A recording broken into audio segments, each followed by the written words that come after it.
In the summer of '99, I was 17 years old. I just graduated from high school and had an opportunity to go play junior A hockey. Things were looking good for me, but then I got injured at work.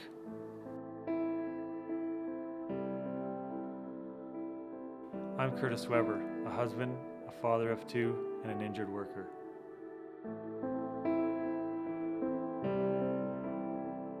Curtis was just this little guy that was happy-go-lucky. He was always on the go, always doing something, whether it was right or wrong. As a risk taker, yeah, he thought he was invincible most of the time.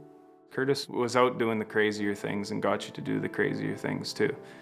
His enthusiasm for that type of stuff was pretty infectious, so grateful for that because that meant we had a fun childhood. The good thing about Curtis is that if somebody got caught getting into trouble, he was never one to run away. He'd face the music. 100% he's got your back no matter what.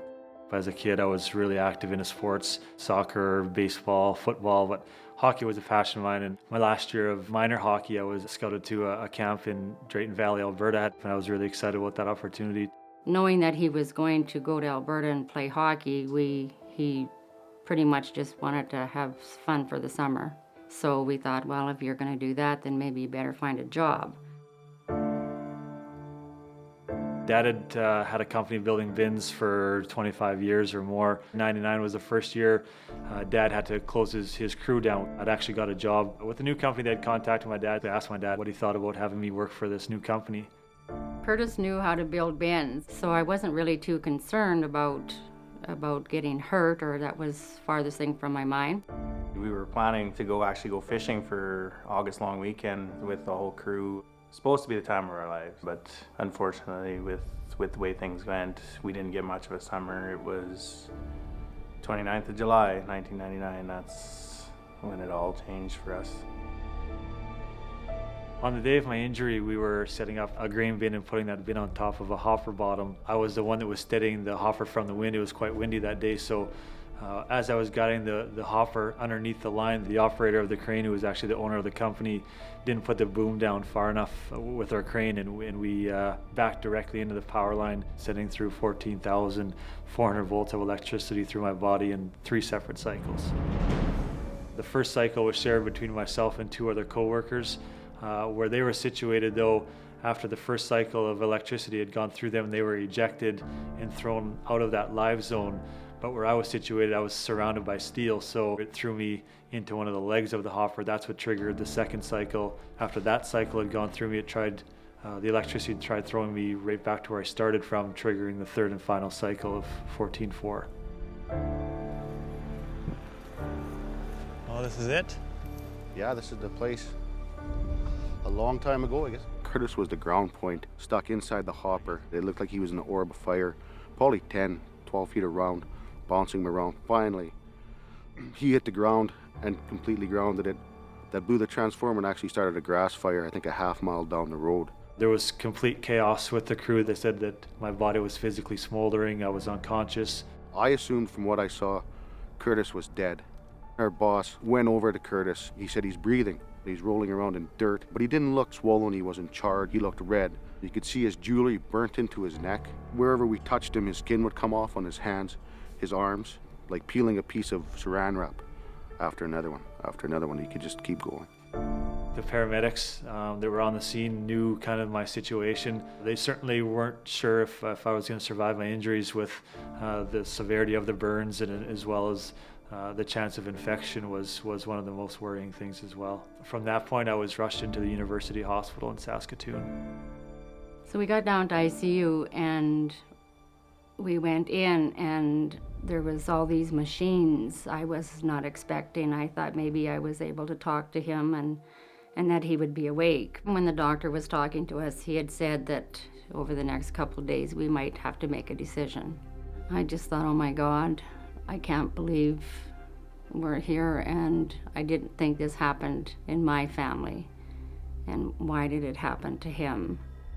You walk in expecting to give someone a hug and say it's going to be okay, and then you're confronted with a mom who thinks that she's lost her son. It hit us like a ton of bricks at that point, I would say. Yeah, that our friend may die. The next morning, I went down to see him, and I remember the nurse saying, just to warn you, he's a little puffy today. I just couldn't recognize him. It was that bad, and it was weeks before I could recognize him again. The first about 5 weeks I spent in intensive care in a coma.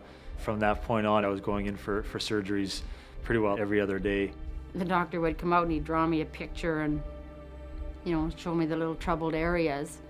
And then every time he would come out, these circles got bigger and bigger on these troubled areas, and it just went on and on and on. The right side of my face was extremely badly burnt. Some of the bone was exposed on my jaw and those sorts of things.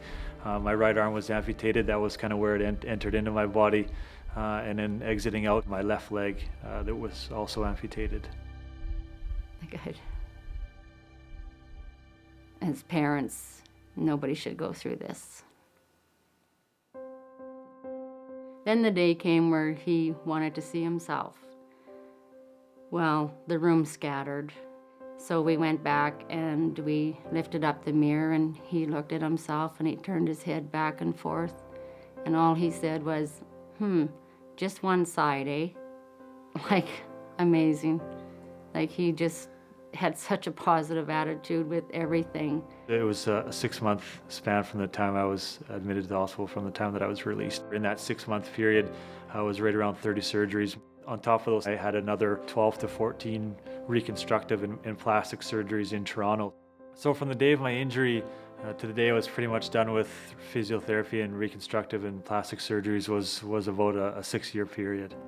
Being 18, you think you're 10 feet tall and bulletproof, and you really find out in a hurry that life changes in seconds. I look at, being here. You take a look at the whole crew, and most young people, and most people, I think, you have a good work ethic, and they're there to please their boss, myself included, right? You're earning a living, you're getting paid a wage. You want to work hard. Your parents tell you, go to work, don't stand around, work hard, do what the boss asks, right? Instead of questioning, we did what the boss asked. Again, it goes back to that whole thing. It was not only that I was a young worker afraid of speaking up and asking those questions, it was also that it was my 3rd day on the job and I didn't feel comfortable asking those questions. I think it's a macho attitude. You look back on it later on in life and you realize just how stupid that line of thinking is. You sort of learn by your mistakes as you go along, but some mistakes are bigger than others, and some mistakes they can't be undone. Young workers are very vulnerable. They don't know, and it can happen fast. I mean, nobody expected it, and it happened in a split second. And we all were aware of the risk when we got to the yard, and it still happened. When you hear the phrase, if it feels wrong, it probably is wrong, I would say that's probably speaking to your gut. And certainly when you're in situations that just don't feel right, there's nothing wrong with maybe questioning it. Not asking the question oftentimes when it comes to your safety is what is really the stupid thing. I think for me, the biggest message that I can get across to youth is to make sure you're taking those opportunities to ask those questions. If you feel uncomfortable doing something, or you don't feel safe doing something, or properly trained to do something, make sure you take the opportunity to bring it up with somebody and voice that concern. Because for me, I don't have that opportunity anymore to go back. From the day that I woke up out of my coma to the day I woke up this morning, I can honestly say that there wasn't a day that went by that I was angry at anybody or depressed or felt sorry for myself. And I think for me that was important in having a successful recovery and being able to do the things that I used to do. Having those dreams and be able to get married and always wanted to have a family one day, and now watch my kids do all those things that I love to do is something that was important to me to get to that stage where I'm at today.